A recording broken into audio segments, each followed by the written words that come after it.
मसीहा के अलकादर पुरफजल जलाली और कुदूस नाम में आप सबकी सलामती हो। आप देख रहे हैं जोशवा द साल्वेशन और मैं हूं आपका होस्ट पादरी इरफान।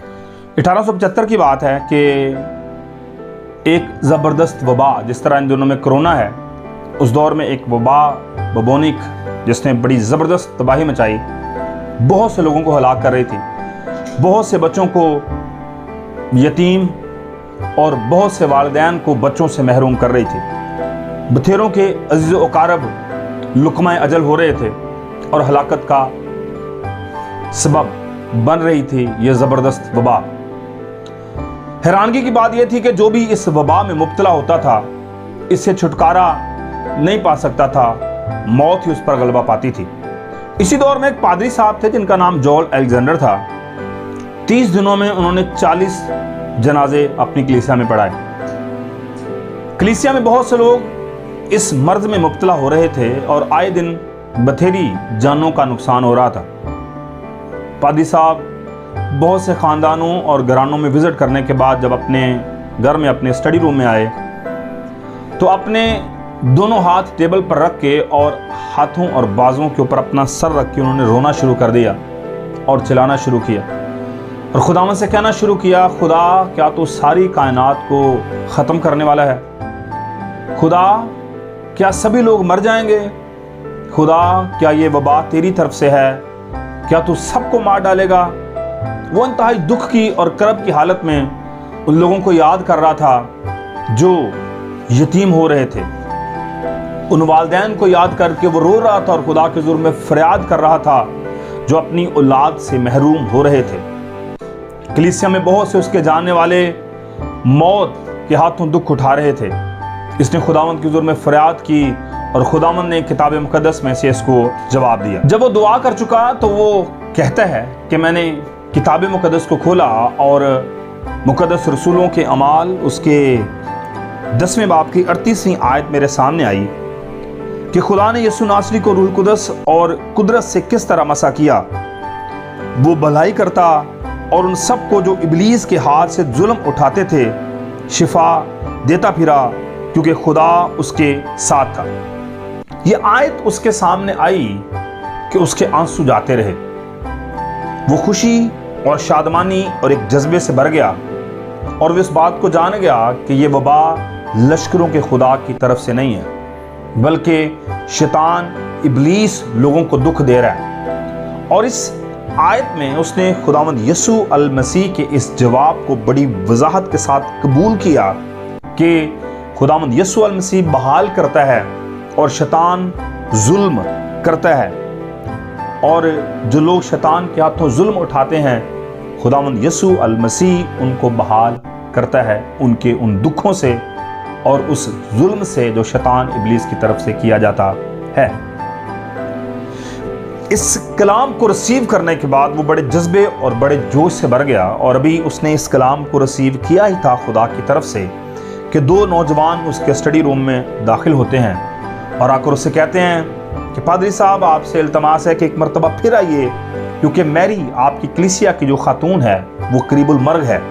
डॉक्टर ने कहा कि वो अब मरने वाली है और उसके मरने में चंद ही लम्हात बाकी हैं। डॉक्टर साहब ने जवाब दे दिया है।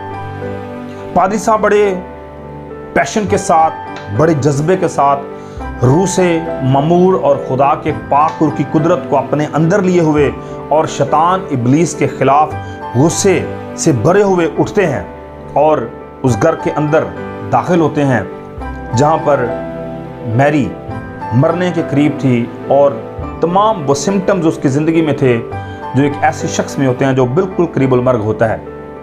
जैसे ही वो कमरे के अंदर दाखिल होते हैं, डॉक्टर अपना सामान समेट रहा था और जाने की तैयारी कर रहा था। पादरी साहब ने दरख्वास्त की जॉन अलेक्जेंडर साहब ने कि आप कोशिश करें कि ये मरीज़ बच जाए। उसने कहा कि नहीं, अब बचने के कोई चांसेस नहीं है, ये कंफर्म मरेगा, मेरा तजुर्बा है, मेरा एक्सपीरियंस है। बड़े गुस्से से पादरी साहब उस डॉक्टर के साथ पेश आए और उसने कहा, तो ईमान के साथ क्यों नहीं कहता कि ये बच जाएगा? डॉक्टर साहब ने कहा, पादरी साहब आप बड़े जोश से भरे हुए लग रहे हैं, बड़े रूह से ममूर लग रहे हैं, तो आप क्यों नहीं इसके लिए दुआ करते ताकि ये ठीक हो जाए, ये चंगी हो जाए। खैर डॉक्टर साहब चले गए और उसी जज्बे और उसी पैशन के साथ जॉन अलेक्जेंडर ने दुआ की उस खातून के लिए जो करीबुल मरग थी, और जैसे ही दुआ की वो सो गई, और जैसे ही वो लेट गई उसकी वालिदा परेशान हो गई कि शायद ये मर चुकी है। लेकिन जॉन अलेक्जेंडर साहब ने कहा कि नहीं, ये मरी नहीं है, तुझे फिक्र करने की ज़रूरत नहीं है, खुदा इसको बहाल करेगा। और कुछ ही देर के बाद वो उठती है और वो अपनी वालिदा से कहती है, मैं पहले से बहुत बेहतर महसूस कर रही हूँ, अब मैं ठीक हो चुकी हूँ। जॉन अलेक्जेंडर खुदावंद की शुक्रगुजारी करते हुए इसी पैशन और इस जज्बे के साथ वो अगले कमरे में जाते हैं जहाँ पर मैरी का एक भाई और एक बहन इसी मर्ज में मुब्तला थे। वो उनके लिए भी दुआ करते हैं। जब उनके लिए दुआ करते हैं तो खुदा उनको भी बहाल करता है। और उस दिन के बाद जॉन अलेक्जेंडर फरमाते हैं कि मेरी कलीसिया में कोई भी शख्स इस वबा से नहीं मरा, बल्कि मेरी कलीसिया में जितनी भेड़ें थीं, मैंने शैतान इब्लीस को झिड़का कि इन पर तेरी कोई अथॉरिटी, कोई इख्तियार नहीं है, ये भेड़ें यीशु की हैं, और उसने उनको शिफा दी। दुनिया में लोग मर रहे थे, इर्द गिर्द के इलाकों में लोग हलाक हो रहे थे, लेकिन जॉन अलेक्जेंडर की कलीसिया में उसके बाद एक भी शख्स इस वबा से नहीं मरा। मेरी बहनों और भाइयों, किताब मुक़द्दस इस बात का तज़किरा करती है कि जब हम मुसीबत में उसको पुकारेंगे तो वो हमें कुशादगी बख्शता है।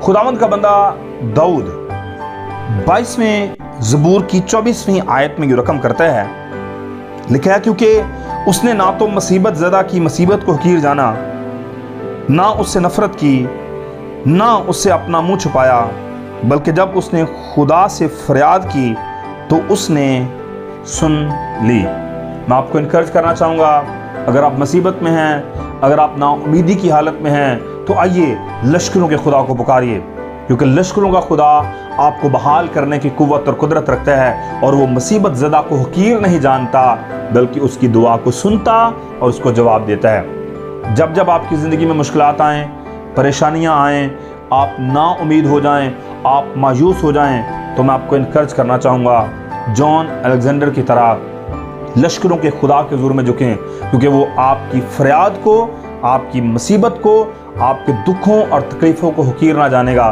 बल्कि आपको कुव्वत बख्शेगा, और जब वो आपकी सुनेगा तो आप फतह से बढ़कर गलबा पाएंगे। मेरी दुआ है खुदावंद आपको हर तरह के दुखों और तकलीफ़ों से महफूज रखे, और हर तरह की मुश्किल परेशानी में आप लश्करों के खुदा की तरफ निगाह करना सीखें। खुदावंद आप सबको बरकत दे। शुक्रिया।